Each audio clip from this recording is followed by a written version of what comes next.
Believe that you don't have the gut. I don't have the gut. Yeah. I'll stand sideways here as I think my result can see me. Yeah, I appreciate it very much. So I had 6 years of IT before I went into InfoSec, and I've been in InfoSec for about 12 years now officially, and this is just counting years after graduating from college. So I was an information security team lead with Medline Industries in the Chicagoland area for a couple of years. And then I went into the vendor side of things, being a systems engineer specialist with LightCyber, and then Palo Alto Networks when they bought LightCyber. And then I came to CoreLight, where I've been for almost 6 years now, and a couple of different roles. And I also have the distinction of, for the last couple of years, I have been a threat hunter in the Black Hat Conference Network Operations Center, which is a lot of fun, but it's also very challenging. So I've been to six Black Hats worldwide since spring of 2023, which is a lot. It's a lot of time in the air to do all of that. Just got back from Black Hat Asia a couple weeks ago. So why measure? We're here to talk about measurements. Measurement from a security perspective and information security perspective. So why measure? First, I say without data, you're actually just guessing. Right? If you don't have data about what's going on with your information security organization, you are just guessing about whether or not you're doing a good job, whether or not you're improving, whether or not you're adding value to the business. You probably are, right? We all know that every business needs an information security organization, but you also need to have data about your information security organization so you can prove it to the business, right? So measurement also focuses you, it forces you to agree with the business on what is of value and how to talk about what is of value, which I think is very important because it makes it a lot easier for you to continue to agree going on down the line. And as I already mentioned, having data places you in a position to defend your team's value when it comes time. When they, a lot of people, information security and IT is a cost center, right? So you need to be able to demonstrate what is the value that you're offering in exchange for that cost so that the business can agree to continue to fund your pursuits. Right? So first things first, in the how to measure category, my first tip is always make sure that you're comparing apples to apples. Okay?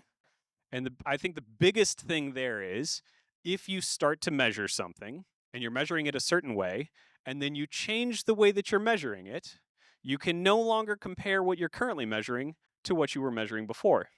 You had an apple and now you have an orange, and don't compare them anymore, right? So when you agree on the definition of how to measure something, stick to that definition and understand that if you do change that definition, you kind of have to set what you had before aside into its own category and start a new category for the new thing that you're measuring, and then start to build that data up. So always make sure you're keeping that in mind, keep comparing apples to apples. The other thing, I've already sort of alluded to this, be very clear about definitions. You have to sit down and you have to talk about what is the definition of an event? What is the definition of an incident? How are those different? How do we determine where are the boundaries there? Because you are going to get into situations where you think something is an incident, and then the application owner comes into the room and they say, this is not an incident. And why? Why do they say it's not an incident? Because they look bad, right? So if it's not an incident and they aren't responsible for the incident, that's one less thing for them to have to worry about. So you have to be very clear about what those definitions are. And you have to have, of course, executive or management buy-in on what those definitions are so that when those conflicts arise and you're in the room, you can point to the definition and say, it meets these criteria. That is why I believe it's a cybersecurity incident, and force the other person to declare their stance. And then you can appeal to management and say, okay, what is it? At the end of the day, you have the call. What is it? So be very clear about definitions. For example, I pulled this definition from the NIST Framework for Improving Critical Infrastructure Cybersecurity, version 1.1. It is a 7-year-old document, but it's a good starting point. A cybersecurity event that has been determined to have an impact on the organization, prompting the need for response and recovery. I think it's a good start, but what is an event, right? You have to define that too. And then determined to have an impact. Please define impact, right? There's lots of fights you could pick with a definition like this. It's a good starting point, but you can take it and start to refine it and provide examples and document that and get sign in so that you have a definition of what an incident is, so you can determine whether or not you have one at any given time, right? Another thing for measurement, I say be smart. And I borrowed this from the project management world. SMART means it's an acronym for specific, measurable, achievable, relevant, and time bound. And like I said, I borrowed this from project management world. And it is a way to assess a goal and understand whether your goal is well defined enough, right? Is it specific? Is it very specific? Is it measurable? Of course, I'm saying things we want to measure in information security, obviously they should be measurable. That's only mildly tautological. But we need to make sure they're specific and measurable. Achievable, I'm going to scratch out. We're just going to draw a line through that. We're going to ignore that for now. We want to make sure that they're relevant. We'll talk about that a little bit more later. Make sure that the things that we're measuring are relevant to our message. And time bound. This is something I think a lot of people forget, is that we really want to make sure that we're drawing time boundaries around things around predictions, around what we're measuring from the past. You know, we had this many cybersecurity events. Was that in the last week? Was it in the last month? Was it in the last quarter? Was it in the last year? What was it, right? We spent this much time on cybersecurity events. Was that total time? Was that average time? Was that time per analyst, per week? Was it like lots of things? So make sure that when you're measuring things, you set up your definitions to be very specific. You set your measurements to be very specific. You make sure that they're relevant, and you make sure that they're time bound. Now, let's get into a few mistakes that we can make when we're measuring things. Mistakes are very easy to make, so don't be upset when you make one. Everyone makes them, but here's a few that you can keep a lookout for. It is very easy to make the mistake of measuring what is convenient instead of what is important. People make this mistake in every aspect of their lives. They go and they find and they say, I'm going to measure this, right? I think probably the common example, the example my daughter would want me to tell everyone is lots of people measure the size of their bank account instead of whether or not they are happy with their life, right? So make sure you measure what's important. You always hear those stories about people that get to their deathbed and then they think, oh, I wish I had spent more time with family, right? So a couple examples here. My appliance gives me this statistic, therefore it must be important. No, that appliance probably gives you that statistic to let you know that it's doing something.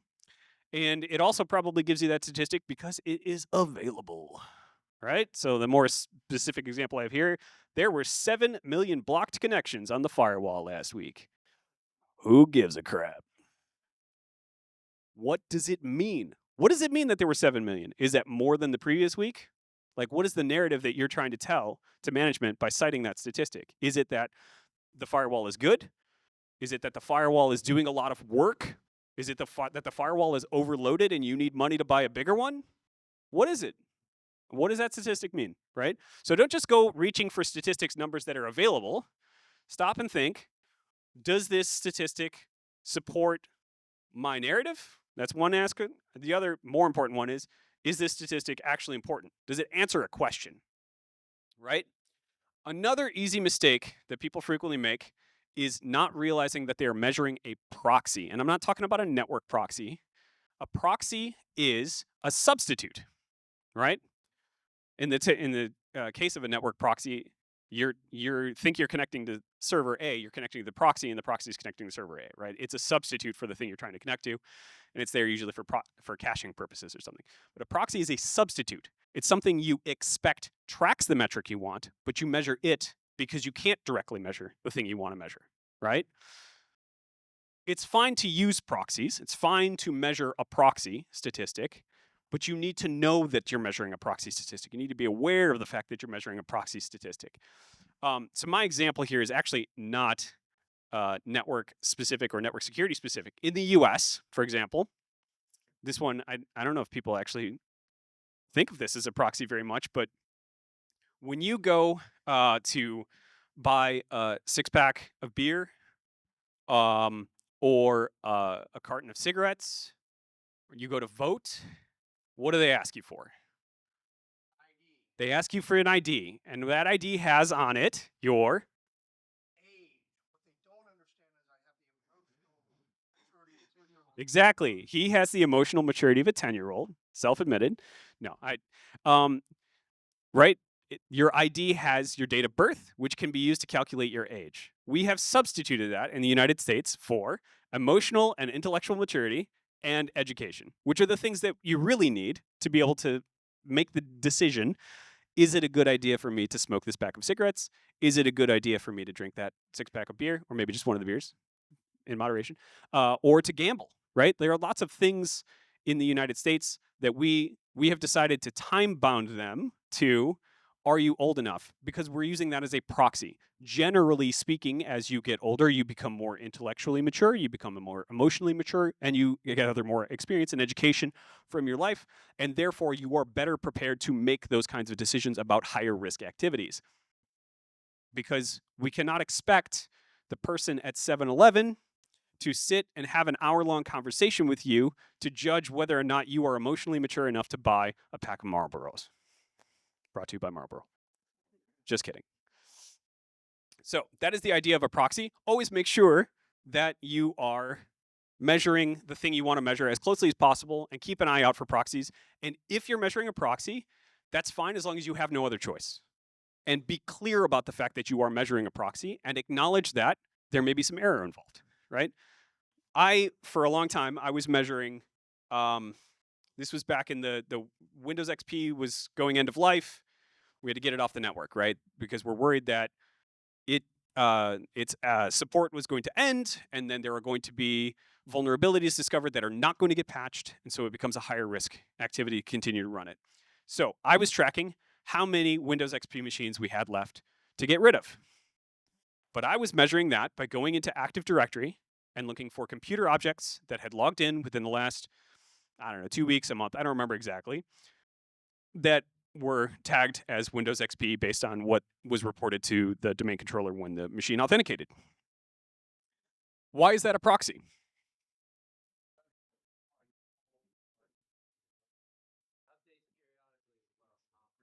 It updates not in real time, and your point was that not every computer running Windows XP was necessarily domain joined, right? It was a proxy. It gave me a good idea of where we were in the project, but just because that number was 0 doesn't mean that we didn't have any more Windows XP machines, right? There were probably non-domain joined machines, but I did not have, Tanium, and I had no guarantee that even if we had something like Tanium, that absolutely everything that was corporate owned was going to have that agent on it, right? So there was always going to be some amount of error there. Another easy mistake to make is placing incentive to hit benchmarks. Once you start measuring things like mean time to resolution, you're going to have this idea, maybe if I incentivize my team to work faster, to get a lower mean time to resolution, maybe our stuff will improve. The problem with that is, what you need to keep in mind, is Goodhart's law. When a measure becomes a target, it ceases to be a good measure. What I mean by that is, watch out for perverse incentives. Once you place an incentive for someone to hit a measurement at a specific target or level, you give them incentive to do it, but you may also give them incentive to cut corners to do it, right? Like, I'm going to click acknowledge even though I haven't read the ticket. Because the sooner I click it, the better that metric is, and the better I look, and the closer I come to getting that bonus you said I could have if my acknowledgement number comes down, right? But what you really want is for me to read the ticket before I acknowledge it.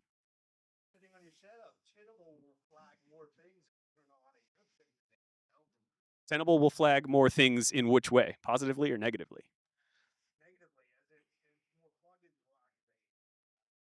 Gotcha. So if you turn on, gotcha. That's a great example of a perverse incentive. Is that if you turn on encryption, you will possibly get more findings about the encryption you've turned on in your Tenable console, in your active vulnerability scanner console. And management wants the number to go down. So this is a perfect example of this. Perfect example. Management wants the findings to go down. You click that button, they're going to say, what the hell did you do? Undo it. Right? Nobody's ever gotten that call. All right, he said sarcastically. So keep that in mind.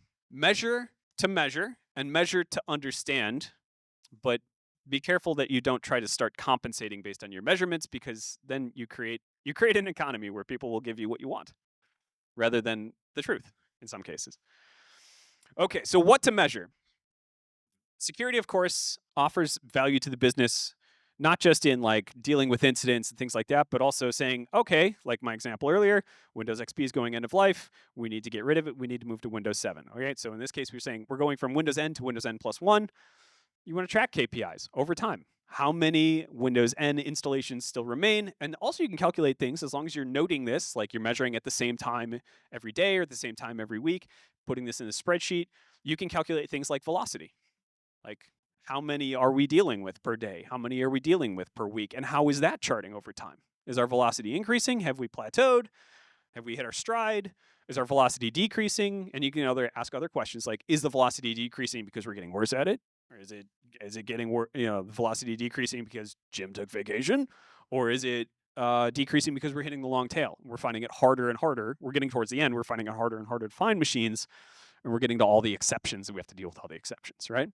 Or something like transitioning from an old VPN appliance to a new VPN appliance. Things like daily active users on each, and what is the velocity of the move from one to the other, things like that. So by measuring those KPIs, you can add value to management by giving them things like pretty charts. We make fun of management all the time for liking pretty charts in nice colors, but charts can convey a lot of information in a very small amount of time. And so if you track things like this and you turn them into a chart and you give them to management, they will look favorably upon you, and they will remember that when it's budget time, right? They will be less hostile with you. Now we get into some like incident response things, right? If you're going to be dealing with things like security events, security incidents, you want to be thinking about metrics from a security incident response perspective. Mean time to detection, or MTTD, is kind of straightforward. And like I said earlier, we want to make sure that our metrics track a question or answer a question. So this answers the question, do we have good visibility, right? And is our visibility improving? If you're comparing your MTTD from this quarter to last quarter, you can say we put in XYZ product, or we took out XYZ old product. Did our mean time to detection improve, or did it get worse? Why? You can start to ask those questions. So mean time to detection is, in my case, I have declared it as the time from the estimated start of the incident to the awareness of the incident. You don't have to define it that way. You could define it other ways, and it'll be a little clearer once we get to a couple timelines. But make sure that whatever you declare it to be, that you're consistent with it, that you're happy with that, and that you keep in mind that if you change it, your old measurements are invalid to compare to your new measurements, right? Another potential one here is mean time to acknowledgement. And this answers a question, for instance, do we have enough analysts, right? Are they able to look at the tickets quickly enough? And it is the mean, I have defined it here, is the mean from the time from ticket creation to acknowledgement, right? Time from ticket going into the system to somebody clicks a button that says, I have looked at this ticket. Another one to track there. Mean time to what? MTTR. There's lots of definitions out there for that one. Mean time to response, mean time to recovery, mean time to resolution or remediation. Ultimately, I think this answers the question, are we dealing with incidents quickly? Are we getting them done? And for response, I'm saying that's the time from detection to the start of incident response, from the time from the detection, however you define that, to the time when you initiate response, not necessarily complete it. And for remediation, I'm saying the time from the start of incident response until you are done with incident response. And those tell you two different things, right? Are we making decisions about what to do and how to respond quickly? That's one. And the other is, once we've decided what to do, are we doing it quickly and effectively? Those are two different answers. And then resolution, I am saying here, this is different than remediation. Remediation is when you've gotten to, I'm done working this ticket. Resolution is time from the start of incident response to all systems being at, and I'll say an estimated 90% of pre-incident capability, right? You can choose from among those. You can refine them. Again, whatever your definitions are, they're for your organization, and nobody else can tell you that they're wrong, as long as they're working for you. Now, timelines are a little hard to read on this one, but the point is, we have a timeline here of an incident. User clicked a link in a phishing email. Then a couple minutes later, they entered their credentials in a phishing site.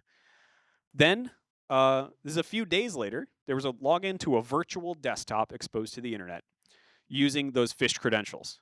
Then, a couple minutes after that, the threat actor tried to RDP to a domain controller from the virtual desktop, and they failed. So then they gave up for the night, or for the day. A couple days later, they log back in, and they realize that virtual desktop has access to an ERP system, something like SAP, for example, that has invoice data in it. And those credentials that they phished also let them into SAP. So they log in, they start downloading invoice system and extracting it and copying it over the RDP session out. Then several days later, they figure out that they can RDP to a domain controller via a different mechanism, different username or password perhaps. Then they spend a few minutes, about 10 minutes, setting up a group policy object to deploy ransomware across the organization. If nothing was detected here, you detect here, very bad for the organization.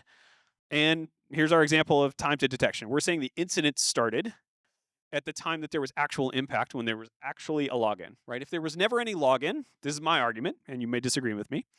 If there was never any login to that RDP, to that domain, not domain control, to that virtual desktop, then there was never any impact, right? If the credentials were phished, but they were never used, I argue there was never any impact to the organization, and therefore, according to our original definition, there is no incident.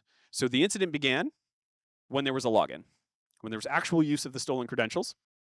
You could say that the incident maybe started at the time of the invoice data being copied. Maybe that's an actual impact. Again, we have to get back to what is our definition of impact to the organization, right? That might be something we'd have to sit down and flesh out. Taking a look at another incident, this one's a little more realistic in that here we have question marks. We don't know what happened there. Detection happens when there's an alert for the user's computer scanning the network. We see acknowledgement. This happens over the weekend. Security analyst doesn't look at it until Monday. That's where we define acknowledgement. Response happens 5 minutes later. They decide to quarantine. Then we have resolution down here. The PC is replaced and the credentials are reset, right? So now we can get into pointing out those intervals: time to acknowledgement, time to detection, time to resolution, remediation, those sorts of things. And one last thing I want to get into here is the idea of measuring risk, which is kind of a hard one. I struggled with it for a long time when I was building a security organization. And the idea is it's answering questions: are risk levels acceptable for the business? And are we improving the risk profile commensurate with what we're spending to do so? That is an important question for a business. That's a very business question, right? I'm getting a benefit. How much am I paying for it? Am I paying more than I'm getting, right? I exploit expected value from statistics as a simple risk calculation. Risk is impact times likelihood, but this requires you to estimate likelihood and to estimate impact, which might be hard. My first stab at it, I used probability. I created a risk register. Yes, it was in a spreadsheet. I did not use a database. Spreadsheets are databases. Fight me. Has the item. I rank a probability 1 through 10, and I rank an impact 1 through 10. I multiply those, then I get a value 1 through 100. This allows me to very easily sort. So it's useful. I wouldn't take a picture of that one. I would take a picture of the next one. But you can take a picture of this one so you can compare it to the other one and say, this is why this one's better. I'm sure it did. Yeah. But there's a better way to measure this, right? This gives me, I can sort easily. I can say, oh, this is the highest, most important thing. This is the lowest, most important thing. But it doesn't allow me to ask the question, when I improve one of these things by putting in a measure, is the money worth it? Which is why we have to think in dollars. This is the way I think now. Probability as a percent likelihood in the next 90 days, time bound, right? I say, forget or lose the password used to encrypt the private keys, 0.5% likelihood in the next 90 days. But the impact is you lose all the money in the wallet. It's $500,000, so the expected cost is $2,500. So if it costs $50 to buy a password manager for the year, and it costs, I don't know what it costs to get a safety deposit box, $500 for the year? I don't know. But even if it's $500 for a safety deposit box and $50 for a password manager, $550 is definitely worth spending to save yourself $2,500, right? Calculating your cost based on a calculated risk or business loss for the business. Yes. Exactly. That is exactly what I'm doing. I'm calculating this impact value is how much does the business lose if this thing happens times the likelihood that I think it's going to happen in the next 90 days. I multiply those, and this is the amount that I think it, and then I can rank them, right? I can sort and say this is clearly the one that I need to focus on the most because it's the one that's going to cost us the most based on these calculations. And I don't have a column here for that, but I can have another column where I say the mitigation that I'm proposing is X, and it's going to cost Y over Z time frame. And then we can very clearly understand, are we spending $10 to save 5? Or are we spending $1 to save 10? Right? I am making them up. Which takes us, it's a perfect lead in to the next slide, which is what if I don't know? What if I don't know what the likelihood of that is? What if I don't know how much the impact is going to be? What if I don't know when the incident began? What if I don't know what the user did before their machine started doing all that crap on the network? Guess. That is counterintuitive to the information security community. I say, to the extent you can know, no. But when you can't know, guess, and be clear about the fact that you're guessing. Well, and rather than using probability, maybe we should say that qualitative value rather than quantitative value. Yes, you can use a qualitative value as opposed to a quantitative value, but I think to do this math, you have to have a quantitative value at some point. So this is my last slide. Take your best guess. And even more important than taking your best guess is reevaluate. Look back at your past guesses and be honest with yourself about how right you were and how wrong you were, right? And you will improve over time, but you will only do so through experience. So try and fail and try again. Thank you for coming.